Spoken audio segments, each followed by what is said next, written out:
Assalamualaikum dear fellows, I'm back with another video. और जैसे कि मैंने अपनी पहली वीडियो में कहा था कि हम सिर्फ जनरल नॉलेज या पीपीएस या एफपीएससी को नहीं देखेंगे, हम ई कैट और नस्ट के टेस्ट के बारे में भी डिस्कशन करेंगे। तो आज मैं इस वीडियो में आपको यूईटी इन जनरल यूईटी और नस्ट के बारे में बताऊंगा। कुछ चीज़ें कि टेस्ट कैसे होता है, अप्लाई कैसे करते हैं या उस एग्रीगेट कैसे कैलकुलेट करते हैं, एट्सेट्रा एट्सेट्रा। इससे रिलेटेड जो चीज़ें हैं वो आज इस वीडियो में हम कवर करेंगे। और आपके लिए मैंने ये सब कुछ एक स्लाइड्स में भी मतलब डाटा इनपुट किया हुआ है। अगर कोई चीज़ समझ ना आए, कोई चीज़ आप नोट करना चाहें, लिखना चाहें, स्क्रीनशॉट लेना चाहें, तो आप मतलब कि स्लाइड्स वीडियो पॉज करके भी देख सकते हैं। तो शुरू करते हैं सबसे पहले यूईटी के साथ। तो यूईटी का जो टेस्ट होता है ई कैट, इंट्रोडक्शन उसका। तो व्हाट इज़ ई कैट? तो ई कैट है क्या? पहले तो it is acronym for engineering college admission test, यानी कि इंजीनियरिंग कॉलेज में एडमिशन लेने के लिए जो टेस्ट होता है उसे ई कैट कहते हैं। ठीक है। और किसी भी पब्लिक इंजीनियरिंग यूनिवर्सिटी में एडमिशन लेने के लिए ये टेस्ट बहुत ज़रूरी है। यानी अगर आप ये टेस्ट देते हैं तो तभी आप किसी भी पब्लिक इंजीनियरिंग यूनिवर्सिटी में एडमिशन ले सकते हैं। नस्ट जो है वो सेमी पब्लिक में आती है, मतलब वो ना प्राइवेट है ना ही फुली पब्लिक है। अच्छा जी, test is offered for pre engineering के स्टूडेंट्स के लिए होता है। इसके अलावा जो टेस्ट दे सकते हैं वो प्री आईसीएस के स्टूडेंट्स होते हैं, डीएई के स्टूडेंट्स होते हैं और ए लेवल के स्टूडेंट्स भी टेस्ट दे सकते हैं। उनके लिए कम्बिनेशंस कौन कौन से हैं? एक कम्बिनेशन है mathematics, English, physics and chemistry, जो कि प्री इंजीनियरिंग के स्टूडेंट्स के लिए होता है। दूसरा कम्बिनेशन है mathematics, English, physics and computer, जो कि प्री आईसीएस के स्टूडेंट्स के लिए होता है। तीसरा कम्बिनेशन है mathematics, English, physics and statistics. और चौथा कम्बिनेशन है biology, English, physics and chemistry, जो कि डीएई वाले दे सकते हैं। इसके अलावा बीएससी इंजीनियरिंग के कोई स्टूडेंट्स हो तो वो भी इसी कम्बिनेशन में दे सकते हैं। और इसके साथ साथ हाँ जी, के एमडी कैट के स्टूडेंट यानी मेडिकल के स्टूडेंट्स हों वो भी दे सकते हैं। जो मतलब रिसेंट डेवलपमेंट हुई है उसमें मेडिकल के स्टूडेंट्स को भी इंजीनियरिंग यूनिवर्सिटी में अप्लाई करने की इजाज़त है। उनके लिए भी एक फ़ील्ड है बायोमेडिकल इंजीनियरिंग, जिसमें वो अप्लाई कर सकते हैं, जो कि इस वक्त काला शाह काकू कैंपस में एग्जिस्ट कर रही है, जिसका नाम आई थिंक अब न्यू कैंपस कर देगा। वैसे काला शाह काकू कैंपस था पहले। अच्छा जी, इसके बाद ये नोट देख लें, साथ ही नीचे लिखा हुआ है। इसके अलावा पहले अब टेस्ट को देख लेते हैं कि टेस्ट होता कैसे है, ओवरव्यू टेस्ट का। तो टेस्ट में जी ई कैट के टेस्ट में ना 100 एमसीक्यूज़ होते हैं। 100 एमसीक्यूज़ में हर एमसीक्यूज़ जो है, हर क्वेश्चन है वो 4 नंबर का होता है। और नेगेटिव मार्किंग भी होती है यूईटी के टेस्ट में। अगर आप कोई भी क्वेश्चन का आंसर ठीक बिल्कुल सही जवाब देते हैं तो उसके 4 मार्क्स हैं। अगर आप क्वेश्चन गलत करते हैं तो -1 होगा। यानी कि अगर एक क्वेश्चन आपने ठीक किया है और एक क्वेश्चन आपने गलत कर दिया है तो आपको उन दोनों के सिर्फ मार्क्स जो है टोटल 3 मार्क्स मिलेंगे, क्योंकि जो ठीक किया उसके 4 मार्क्स मिले हैं, जो आपने गलत किया है उसकी वजह से उन 4 में से एक माइनस और हो जाएगा। तो नेगेटिव मार्किंग का कॉन्सेप्ट होता है ई कैट में। इसीलिए पेपर अटैम्प्ट करते हुए बहुत ज़्यादा ख्याल रखना पड़ता है इस चीज़ का, और दिमाग में रखनी पड़ती है ये चीज़ कि अगर आप किसी क्वेश्चन के बारे में 100% श्योर हैं तभी उसका आंसर टिक करें। अच्छा जी, इसके बाद ना एक और मोस्ट कॉमन क्वेश्चन होता है स्टूडेंट्स के माइंड में कि जी how much you need to score in E CAT, कि आपने ई कैट टेस्ट में कितने मार्क्स लेने हैं, कितने पासिंग मार्क्स हैं। तो एज सच ई कैट में ना ऐसा पासिंग मार्क्स का कोई क्राइटेरिया नहीं है। मतलब कि ऐसे नहीं कह सकते कि इतने हुए तो ठीक एडमिशन होगा, अगर नहीं हुए तो बस एडमिशन हो ही नहीं सकता।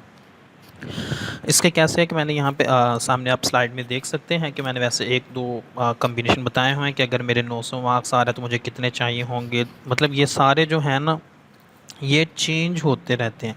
कैटेगरीज़ हैं, कैटेगरीज़ डिफरेंट कैटेगरीज़ हैं, जैसे ओपन मेरिट है, ओवरसीज़ है, कुछ रिज़र्व सीट्स हैं उसमें, या कोई जो है सिंध के लिए, बलूचिस्तान के लिए रिज़र्व सीट्स हैं उसके लिए। तो मार्क्स ये चेंज हो सकते हैं। एज सच कोई भी परमानेंट, हाँ अगर आप चाहते हैं कि आपका एडमिशन हो जाए जी यूईटी की टॉप इंजीनियरिंग यूनिवर्सिटीज़ में, जैसे कि mechanical, electrical, computer engineering, civil engineering, मतलब ये 4 जो हैं टॉप पे, आम तौर पे यही टॉप पे रहती हैं। तो इनमें अगर आप एडमिशन चाहते हैं तो आपके मार्क्स जो हैं एफएससी में 950 तक होने चाहिए।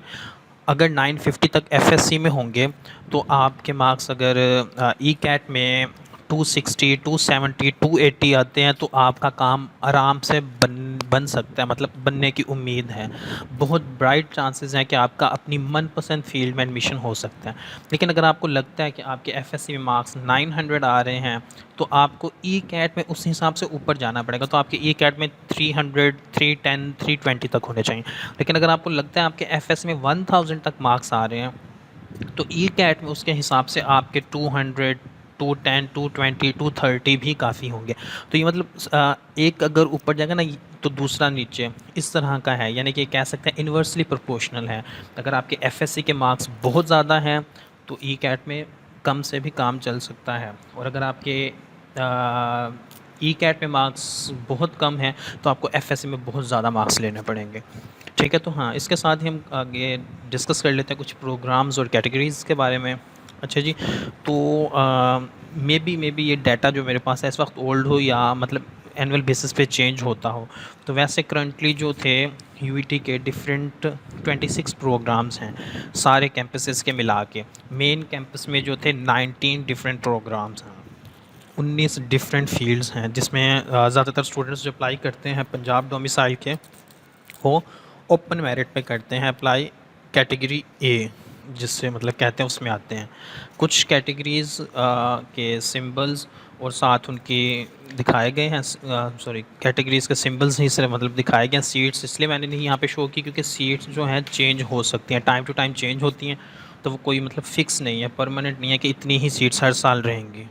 आप ये नेक्स्ट स्लाइड पे देख सकते हैं। ओपन मेरिट के में ए कैटेगरी है, सिंध की बी, बलूचिस्तान सी, केपी के डी, आज़ाद कश्मीर लीव valley, northern areas, Gilgit Baltistan. E category में आता है children of overseas Pakistanis diploma holder. हाँ जी, जो डिप्लोमा होल्डर स्टूडेंट्स हैं और ओवरसीज़ पाकिस्तानी उनके पेरेंट्स बाहर रहते हैं वो एसआई कैटेगरी में अप्लाई कर सकते हैं। आर्मी, नेवी, फोर्स, एयरफोर्स में जे कैटेगरी आती है। डीएई डिप्लोमा होल्डर्स के लिए आई कैटेगरी होता है। इनका आमतौर पे मेरिट जो ओपन से होता है काफ़ी कम होता है, क्योंकि डीएई के स्टूडेंट्स जो होते हैं इसमें कोई शक नहीं कि वो अपनी फील्ड में बहुत अच्छे मार्क्स लेके आए होते हैं, इवन टॉपर्स होते हैं, गोल्ड मेडलिस्ट होते हैं।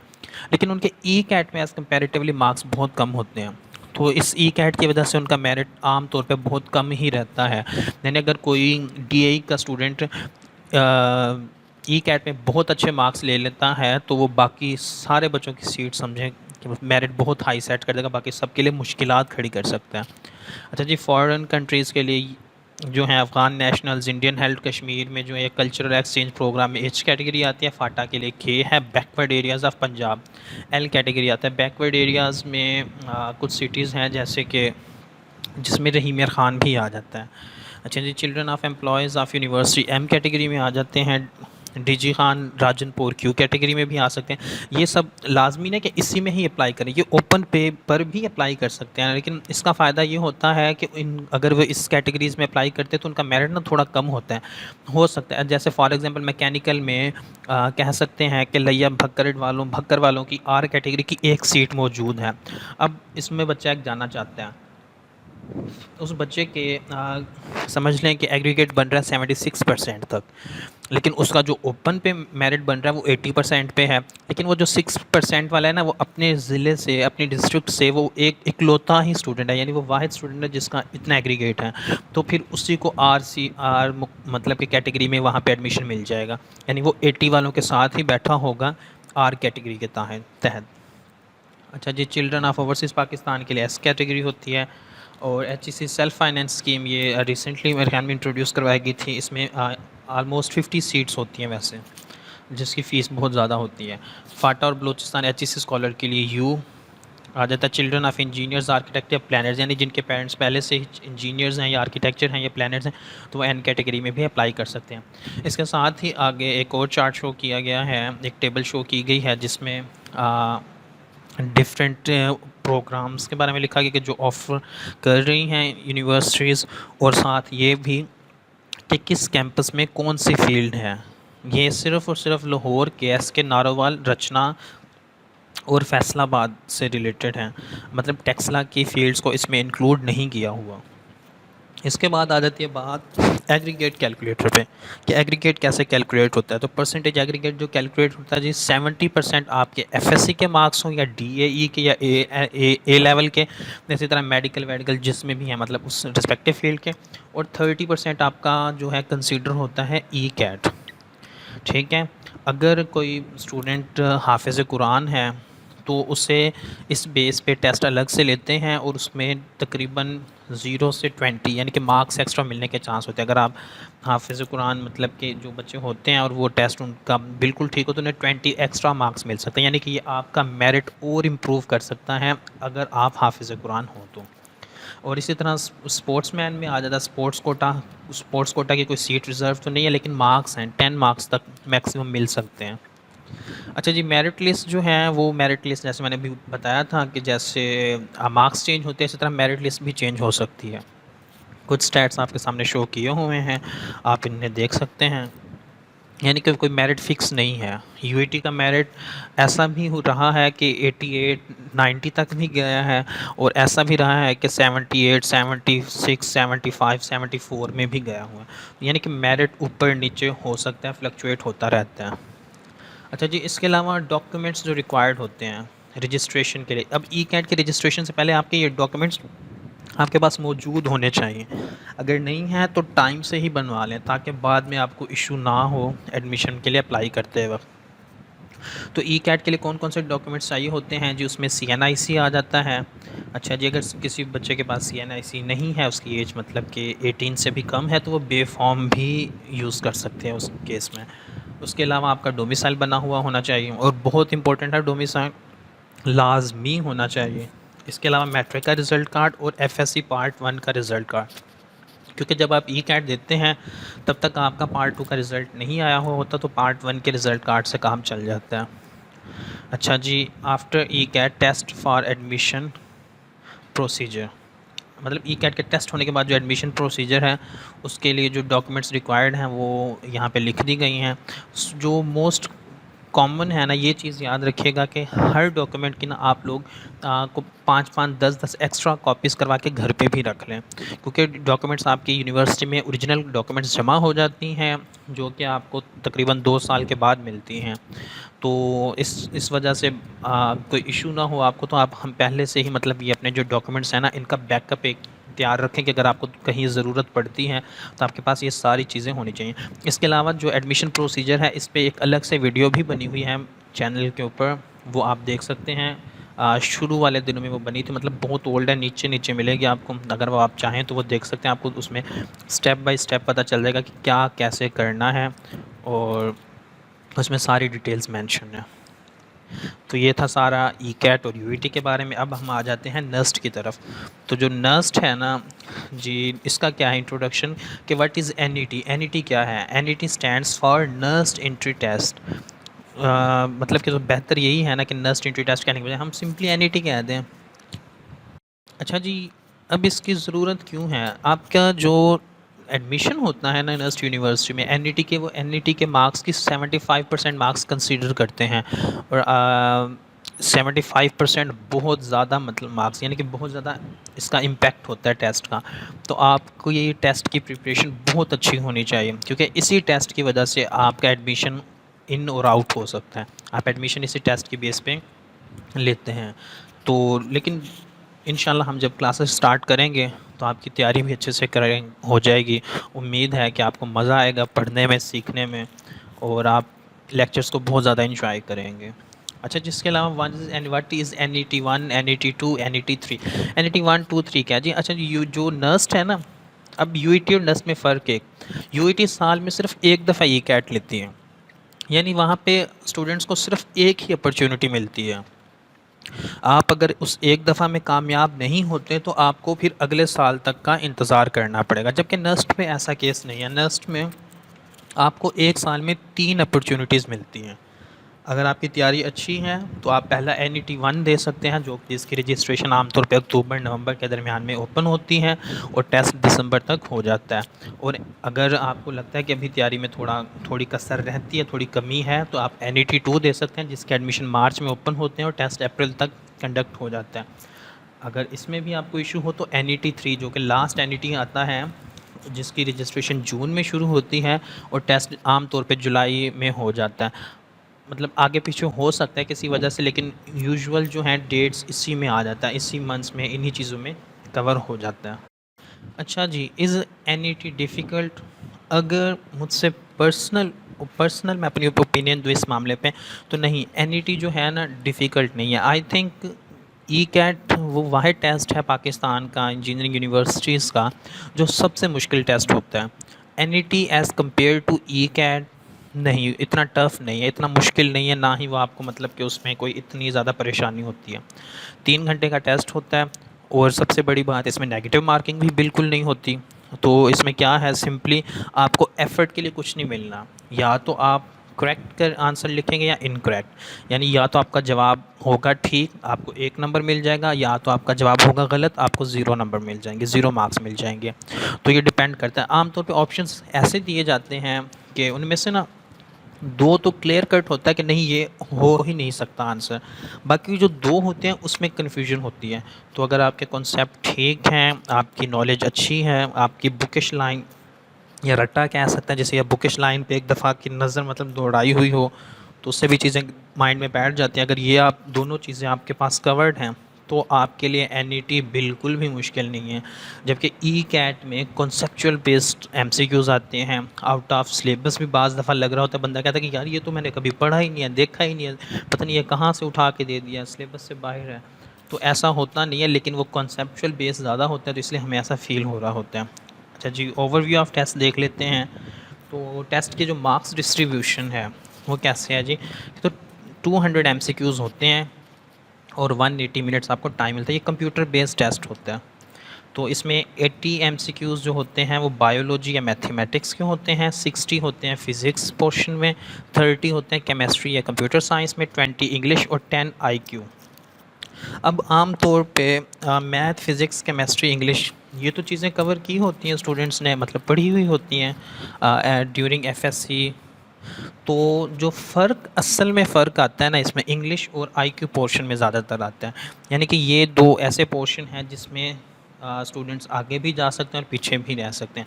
जिनकी इन दोनों पोर्शंस पे ग्रिप बहुत अच्छी होगी, इंशाल्लाह वो 150 प्लस 160 प्लस आराम से स्कोर कर सकते हैं। अच्छा जी, इसके अलावा आपके साथ most important chapters for NET share कर दिए गए हैं। जो इसके अलावा टॉपिक्स भी कुछ बता देंगे जो ज़्यादा इंपॉर्टेंट हैं।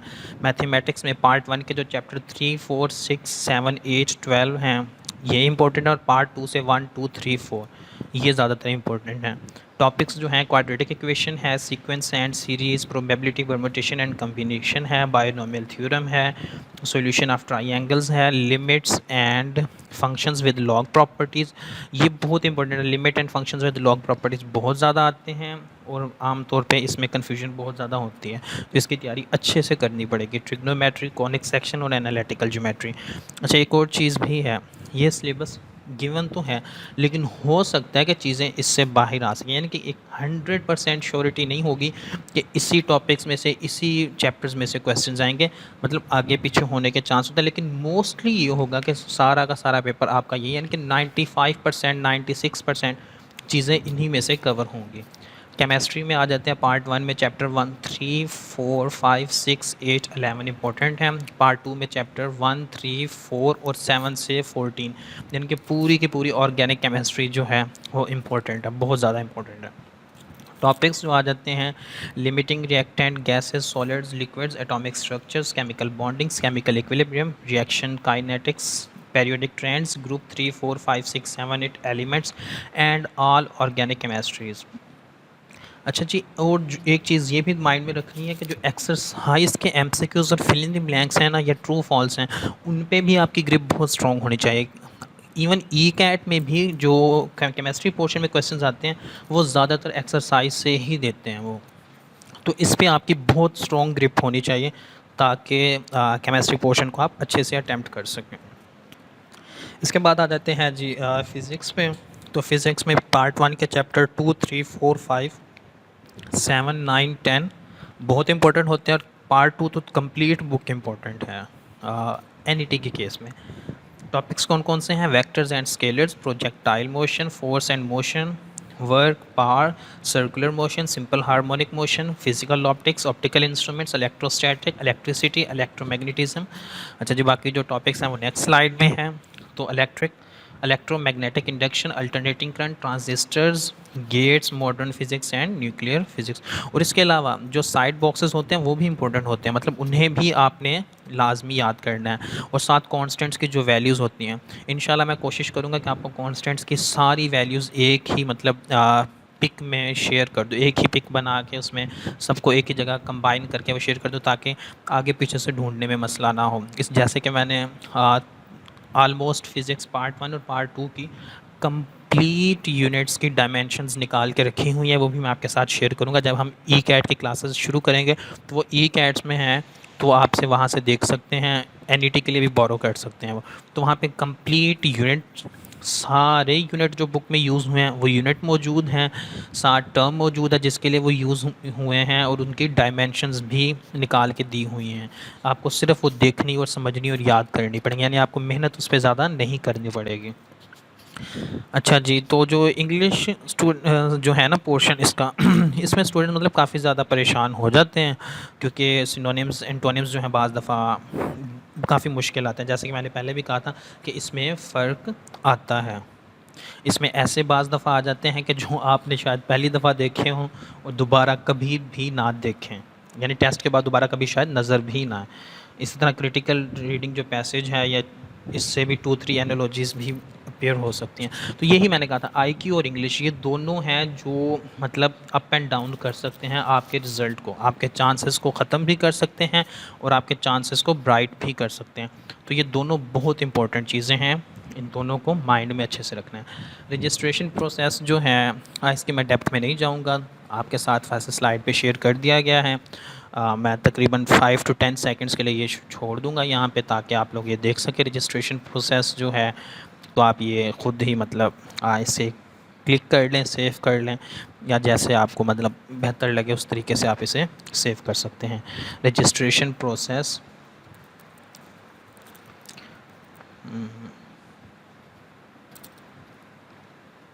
चलें अब आगे बढ़ते हैं। अच्छा जी, जो टेस्ट में आपने चीज़ें साथ लेके जानी हैं, मतलब कि सिंपल से है, वैसे तो आप हर बच्चे को पता है कि क्या क्या चीज़ें होनी चाहिए एग्ज़ाम सेंटर में और क्या क्या नहीं। तो इलेक्ट्रॉनिक्स तो कुछ भी ना कैलकुलेटर ना स्मार्टफोन, ये तो बिल्कुल अलाउ नहीं होता। कोई रफ़ शीट, एक्स्ट्रा पेपर, कोई भी ऐसी चीज़, पेन पेंसिल नहीं लेके जानी, आपने वो खुद प्रोवाइड कर देंगे वहाँ पे आपको अगर चाहिए होगी। उसके अलावा जो है कि वो पानी की बोतलें तक आपको दे देते हैं, वो आपको वो भी लेकर जाने की ज़रूरत नहीं। ये नस्ट के केस में है, यूईटी के केस में थोड़ा डिफरेंट हैं चीज़ें, वो आपको इंस्ट्रक्शंस मिल जाएंगी तब। लेकिन नेस्ट के केस में ये सब चीज़ें आपको खाते खा दिमाग में रखनी, और रूल नंबर स्लिप आपकी लाजमी साथ होनी चाहिए। और इसके अलावा आइडेंटिफिकेशन रिक्वायरमेंट, यानी आपके पास बे फॉर्म या रिज़ल्ट कार्ड होना चाहिए जिस पे आपकी पिक हो, या फिर जिससे आपका नाम पता चल सके। उन्हें आइडेंटिफिकेशन के लिए वैसे तो पिक लाजमी है, बे फॉर्म से भी शायद काम ना चले। आपका डोमिसाइल या रिज़ल्ट कार्ड होना चाहिए जिस पे आपकी पिक होगी, नाम होगा, उससे वो आपको वेरीफाई करेंगे कि हाँ ये वो ही बच्चा है जिसका नाम टेस्ट में आया हुआ है।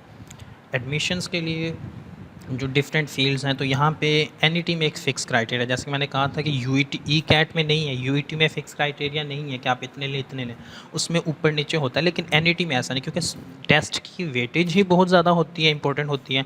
तो इसमें ऐसे है कि अगर आप 150 प्लस मार्क्स ले लेते हैं तो आप अपनी मन मर्ज़ी के कैंपस में मन मर्ज़ी की फ़ील्ड में एडमिशन ले सकते हैं, और आपको स्कॉलरशिप भी मिल जाती है इजीली। अगर आपके मार्क्स 145 से 150 के दरमियान में आते हैं तो आपका admission mechanical, electrical at MERSEECS H12 campus में हो सकता है। अगर आप 140 से 145 के दरमियान लेते हैं तो EME और H12 मैकेनिकल और इलेक्ट्रिकल में हो सकता है। 130 से 140 में होंगे तो केमिकल में हो सकता है, एरोनॉटिक्स में हो सकता है, मैकेनिकल में हो सकता है कराची कैंपस में। 125 से 130 की रेंज में रहेंगे तो ये भी सामने लिखी हुई है फील्ड्स, आप खुद वैसे चेक कर लीजिए, कैसे मुझे पढ़नी पड़ेंगी बार बार। तो 120 से 125 में लेंगे तो सामने है 115। अगर आपके मार्क्स 115 से कम आते हैं तो बेहतर है कि आप टेस्ट दोबारा दें, क्योंकि बहुत कम चांसेस हैं कि आपको 150 से नीचे मार्क्स पे एडमिशन मिल जाए। अच्छा जी, जो बिज़नेस स्कूल में एडमिशन के लिए उनका थोड़ा क्राइटेरिया डिफरेंट है, उनके सब्जेक्ट भी डिफरेंट है, उनकी क्वांटिटेटिव मैथमेटिक्स होती है, कम्युनिकेशन स्किल्स में इंग्लिश आती है और इंटेलिजेंस, तो उनके मार्क्स भी 200 ही होते हैं। क्वांटिटेटिव के 80, कम्युनिकेशन 80 और इंटेलिजेंस के 40 मार्क्स होते हैं। वेटेज 40-40 10-20% आ जाती है। जैसे कि बताया ऊपर के 115 मार्क्स ज़रूरी होते हैं इंटरव्यू और एडमिशन के लिए, क्योंकि वेटेज ज़्यादातर कंसीडर ही इसकी होती है। तो आपके एफएससी में मैट्रिक में अगर ऊपर नीचे मार्क्स हैं तो उसका ज़्यादा फ़र्क नहीं पड़ेगा अगर आपके मार्क्स टेस्ट में बहुत अच्छे आ जाते हैं। इसी तरह जो इम्पोर्टेंट चैप्टर्स हैं 4-6 मैथमेटिक्स के, 4, 6 और 7 फर्स्ट ईयर के, चैप्टर 1-2 ये सबसे ज़्यादा इंपॉर्टेंट चैप्टर हैं। मतलब वो इम्पोर्टेंट वैसे गिवन तो हैं, लेकिन ये सबसे ज़्यादा इंपॉर्टेंट जो है वो पार्ट 1 के मैथमेटिक्स का 4, 6 और 7 ये चैप्टर बहुत इंपॉर्टेंट है। और चैप्टर 1 का जैसे मैंने बताया लिमिट्स वाला, लॉग्स वाला, लॉग प्रॉपर्टीज़, ये बहुत ज़्यादा इंपॉर्टेंट चैप्टर होते हैं। और इंग्लिश के लिए तो आपको सिनोनिम्स और एंटोनिम्स तैयार करने पड़ेंगे। उसके लिए बेहतर है कि आप मतलब कि उसकी प्रैक्टिस अभी से शुरू कर दें। मतलब जैसे ही आप एफएससी में तब से ही आप कुछ कुछ सिनोनिम्स जो हैं इंटरनेट से देखना शुरू कर दें। अगर आप ज़्यादा ही हाई फाई नॉलेज चाहते हैं तो जीआरई वोकैबुलरी शुरू कर दें पढ़ना। 3000 वर्ड्स होते हैं, उसकी मैं स्ट्रेटजी शेयर कर दूंगा कि किस तरह आपको वो याद रखने चाहिए, किस तरह वो आपको परमानेंटली याद रहेंगे और आप उसे किस तरह डेली लाइफ में यूज़ करें। और जो मैं स्ट्रैटेजी शेयर करूँगा वो मेरी स्ट्रैटेजी नहीं है, मैंने भी किसी आगे टीचर से ही सीखी हुई है, तो मैं आपके साथ शेयर कर दूँगा। और इंशाल्लाह आपको अगर उस पर अमल करेंगे तो बहुत मज़ा आएगा, क्योंकि मैंने अपने टाइम में किया हुआ है और मुझे तो बहुत मज़ा आता था मतलब उस स्ट्रैटेजी को फॉलो करने में। अच्छा जी, information regarding increment of merit. तो पिछले 2 साल से नस्ट का, जैसे बताया ना कि यूईटी का मेरिट ऊपर नीचे होता रहता है, लेकिन इस वक्त जो नस्ट का मेरिट है ना वो आहिस्ता आहिस्ता ऊपर जा रहा है। तो लास्ट ईयर जो था, मतलब लास्ट ईयर उस हिसाब से जो मेरे पास इस वक्त फैक्ट्स और फिगर्स मौजूद हैं, जो डिटेल्स मेरे पास हैं, उस बेस पे ये चीज़ें डाटा गिवन है। मतलब लाजमी नहीं है, क्योंकि ये हर साल ऊपर नीचे हो सकता है, ऊपर नीचे होने के इसके चांसेस पूरे पूरे होते हैं। तो ये कोई मतलब कंफर्म कह नहीं सकते, ना ये नहीं कह सकते कि कोई परमानेंट डाटा नहीं है। इसी तरह कुछ स्पेसिफिक मेरिट्स भी हैं आगे, वो भी आपके साथ शेयर कर दिए गए हैं। SMME का, SEECS का, NICE का, SCME का, EME का, और इसके अलावा कंप्यूटर्स सॉफ्टवेयर और इंजीनियरिंग। अगर मतलब आपका एग्रीगेट इस रेंज में बनता है तो आपके चांसेस हैं इन फील्ड्स में एडमिशन होने के। और बिज़नेस के लिए BBA NBS में 72, ACF NBS में 67, पर मैथ कम्युनिकेशन NBS से 65 तक होना चाहिए। और आगे आ जाता है कि for paying cadets PC for mechanical engineering आपका मेरिट जो है, मेरिट नंबर 1800 तक होना चाहिए। इंजीनियरिंग के लिए 2500 से 2800 के दरमियान में। और इलेक्ट्रिकल इंजीनियरिंग के लिए 2000 से 2400 के दरमियान में। मैकाट्रॉनिक्स के लिए 2800 से 3200 के दरमियान है। कंप्यूटर के लिए 3200 से 3500। ये मेरिट नंबर है, एग्रीगेट की बात नहीं हो रही यहाँ पे। For MCS telecommunication software 3000 से 3600 के दरमियान में होना चाहिए। अच्छा जी, अब इसका एग्रीगेट कैलकुलेट कैसे करते हैं। तो 75% of NET, 15% of FSC A level equivalent और FSC पार्ट 1। अगर आपने NET 1 दिया है तो आपके FSC पार्ट 1 के मार्क्स कंसीडर होंगे। अगर आपने NET 3 दिया हुआ है तो तब तक आपके रिज़ल्ट आ गया है कम्प्लीटली, आप रिपीटर हैं, तो फिर आपके FSC पार्ट 1 और पार्ट 2 दोनों के कंबाइंड मार्क्स कंसीडर होंगे। और इसी तरह OA लेवल कैंडिडेट्स जो हैं या AA लेवल जो फाइनल ईयर में हैं, उनके जो 25% वेटेज है O लेवल की, वो इक्विवेलेंट होगी। और इसी हिसाब से जैसे कि वो मतलब कि सर्टिफिकेट इशू किया गया होगा IBCC से। अच्छा जी, अगर आप FSC के एग्ज़ाम्स ख़त्म होते हैं, यानी कि will I have enough time, तो मतलब अगर FSC के एग्ज़ाम ख़त्म होते ही आप तैयारी शुरू कर देना, तो आपके पास ऑलमोस्ट 1 मंथ होता है। और 1 महीना बहुत है NET के टेस्ट की तैयारी के लिए। जैसे कि सिलेबस है और बड़े आराम से कवर हो जाता है, क्योंकि आप लोगों ने FSC में 60 to 65% चीज़ें पहले से कवर की होती हैं, वो आपने सिर्फ रिवाइज़ करनी होती हैं। और उन्हें सिर्फ मतलब एक नज़र मतलब देखने वाला काम ही होता है, रटने की ज़रूरत नहीं है। अगर आपकी मेमोरी स्ट्रॉन्ग है तो आप एक चीज़ को सिर्फ एक दफ़ा देख लें और आपको लगता है कि वो आपको 1, 1.5, 2 महीने ऐसे याद रह सकती है, तो आपका काम इतने में भी चल सकता है। तो ये था सब UET और नस्ट के बारे में, ई कैट और NET के बारे में। तो मैं उम्मीद करता हूँ कि आपको ये वीडियो अच्छी लगी होगी। अगर आपको ये वीडियो अच्छी लगी है तो वीडियो को लाइक करना और शेयर करना ना भूलिएगा, और हमारा चैनल भी ज़रूर सब्सक्राइब करें ताकि आप इस तरह की और वीडियोस से भी फ्यूचर में मुस्तफ़ीद हो सकें। वैसे मैंने कोशिश की थी कि मैं चीज़ों को कम से कम रखूं डिटेल, मतलब कि वीडियो ज़्यादा लेंथी ना हो, लेकिन फिर भी मतलब 30 मिनट से ऊपर चली गई हैं। तो आराम आराम से भी देख सकते हैं आप, एक ही दफ़ा चाहें तो तब भी देख सकते हैं। मतलब चीज़ें मैंने जितनी हुए ना आसान करने की कोशिश की है ताकि आपको किसी भी किस्म की कोई कन्फ्यूजन ना रहे। उम्मीद करता हूँ आपको मज़ा आया होगा। मिलते हैं अब अपनी नेक्स्ट वीडियो में, तब तक के लिए अल्लाह हाफिज़।